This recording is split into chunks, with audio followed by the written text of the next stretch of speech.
Welcome to the Benwood Johnson podcast. You can visit Dr. Johnson's blog at benwoodpost.com. Dr. Johnson's works can be found at drbenwoodjohnson.com. You can also support Dr. Johnson on Patreon, the link to which is in the description.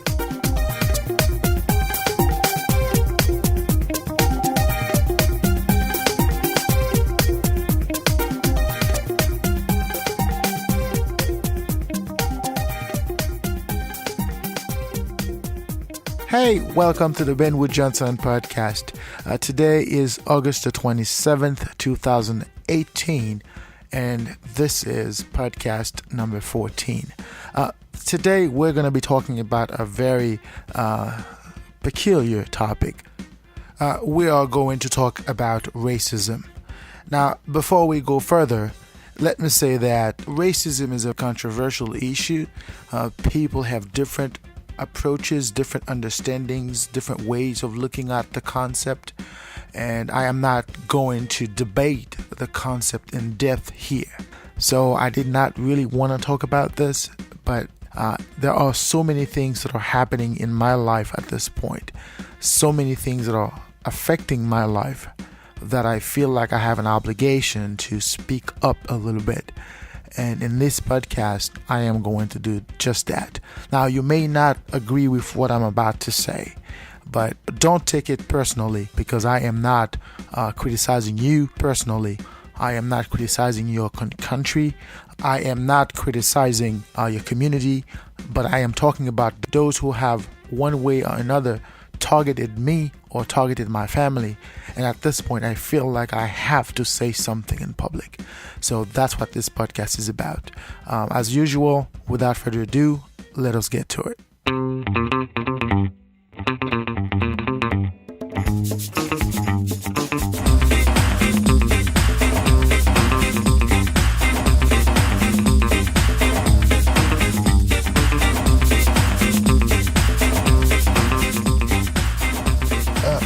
Today we're going to talk about a very controversial topic.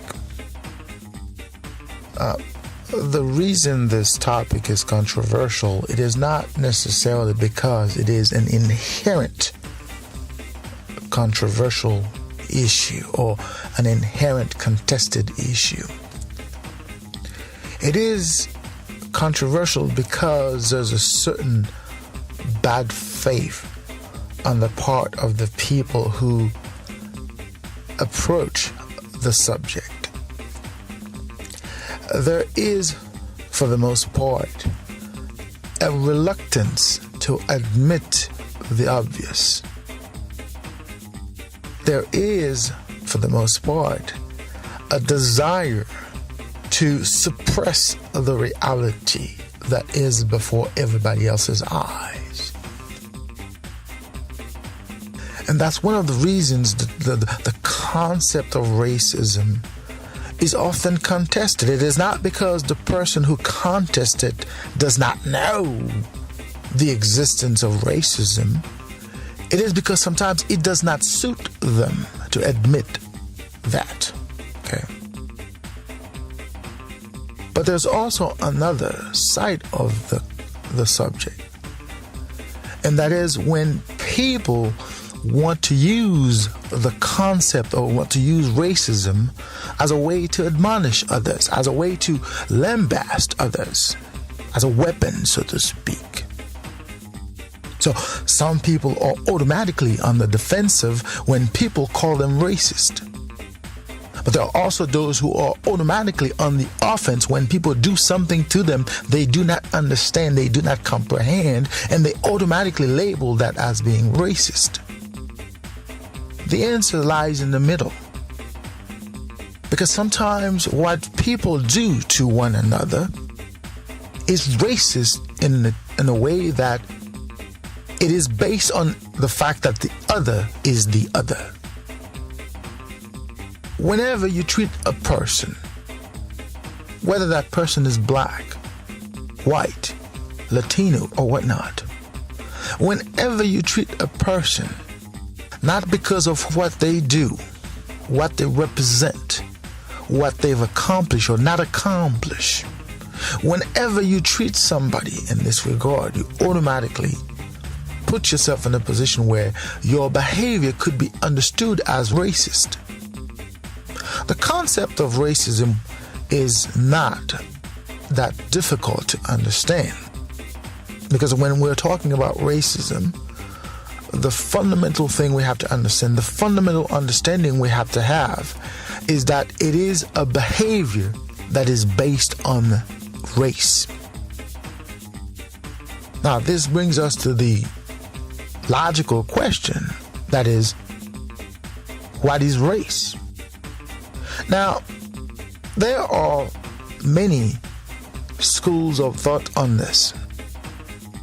Some believe that race is a denomination within the human species, and that denomination is based on skin tone, skin color, physical shape, types, or what we call the phenotype of the individual. Okay. So based on that logic, somebody who happens to look different from another is of a different race of the other. Of course, it is a fallacious way of looking at it. It is a fallacy in and of itself, but this is one way of looking at the term race. Okay?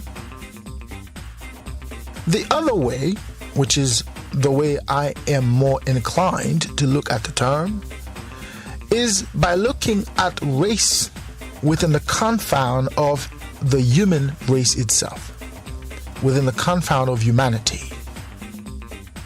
By that logic, if you are a human being, if you are a humanoid, whether or not you have a particular physical characteristic, if you are a human being, you fall under the category of the human race. And any distinction within that category has to be in relation to anything but a human being. In other words, the human race only applies in relation to other living entities, or the dogs, the horses, the lions and whatnot. Okay? Because if we are talking about humanity as a unit, we could not have subunits within the unit of humanity itself. And I think somehow, somewhere, the former definition, which is the definition that includes particularities of the human species in terms of physical nuances, physical differences as subcategories of humanoid, that understanding has led to our misunderstanding of what racism is. Okay.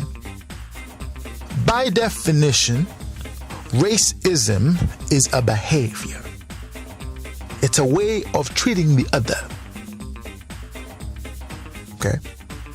When you treat a person a way, or when you do not treat a person a particular way, because that person happens to be a person, by the latter definition, that's racism. If you deprive a human being something for the simple fact that he or she is a human being, that's racism. If you treat a person differently because he or she is a person, that's racism. But we tend to look at the term in terms of what one particular group does to another. I disagree with that understanding, because I do not think racism has anything to do with being black or being white or being Latino and whatnot. Because at the end of the day, we are all racist, or we all have a tendency to behave in such a way. Now, the reason I am bringing this up today, it is because, I have found it very difficult to live in an environment where I am treated or persons like me are treated differently simply because we look different. Simply because we happen to come from a different country in the world. And by definition, or at least by the definition I mentioned before, this is racism. So it doesn't matter whether a white person is treating me in a way, or a black person is treating me in a way, or a Latino is treating me in a way, so long as I am being treated differently because I happen to look different and be different, that is racism. Now, as I said before, I understand there's a certain tendency to recoil when the subject is, when we're talking about this subject. Because sometimes people have a view of racism that does not necessarily fit the narrative of the mainstream understanding of what racism is or ought to be. I am not mainstream. I do not see the world from a mainstream lens. I see the world from the little corner where I stand. What I see is based on what I can see and understand. I should never see the world according to you, according to them, according to they. I could never do that. If I were to see the world from that prism, I would do a disservice to myself. I would do a disservice to my capacity to be. I have to experience the world to know the world. Otherwise, everything else I hear about the world, those are things that I hear about the world. So I could not speak about those experiences, for I have not lived them personally. So my understanding of the world has to be inherently subjective. Now, if it happens that my experience is similar to yours, then it is okay for us to have a similar understanding about the world. But that does not necessarily make it what the world is. It is our understanding about the world. It is our view of what we've experienced in the world, okay? That does not make it less important. That does not make it more important than what others have gone through, okay? And I think that's where the debate about racism sort of takes a turn for the worse.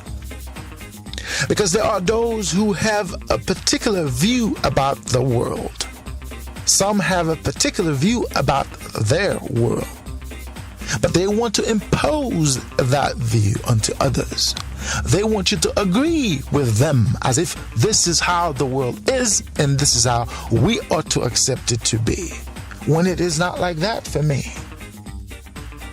See, when we are talking about racism, I have a very different experience. It might not be racism to you because from where you stand, that's not how it looks. And that's okay. But from where I am standing, or from where I stand, that's how it feels.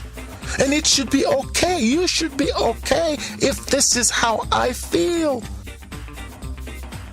It may not have been your intention to make me feel this way. It could be that you did not want to make me feel this way. But at the end of the day, this is how I feel. And you have an obligation to acknowledge how I feel.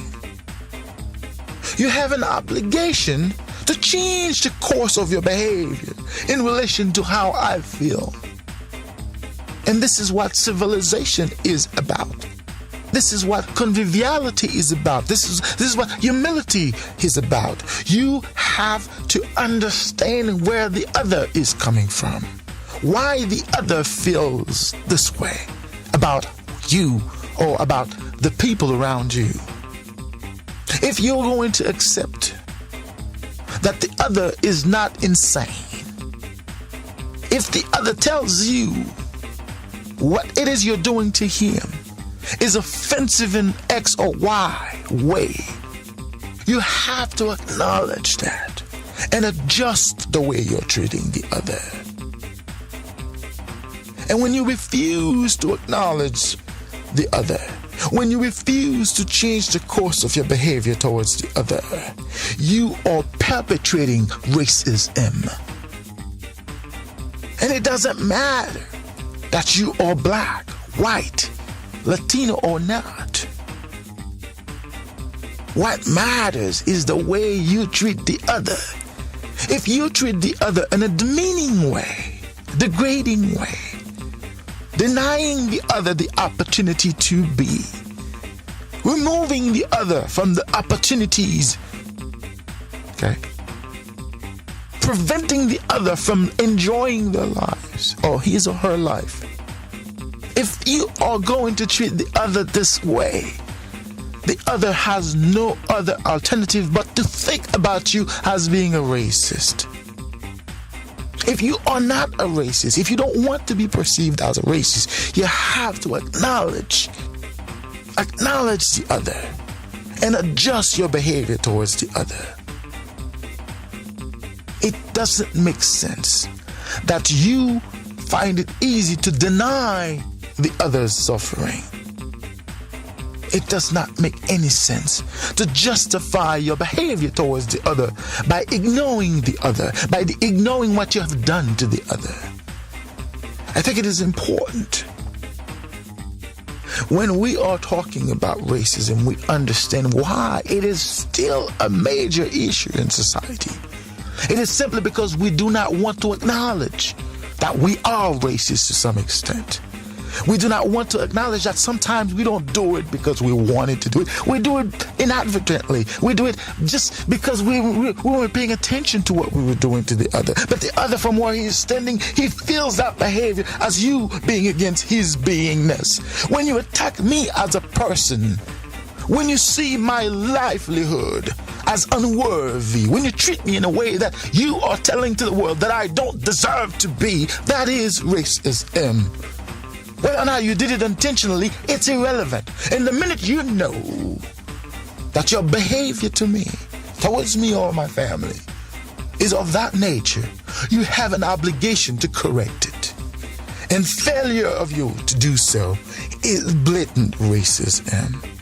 You could tell me all the reasons in the world for your behavior. You could explain to the world why you do or didn't do. But at the end of the day, if your behavior is affecting the other in a way that is demeaning, degrading, humiliating, that is racism.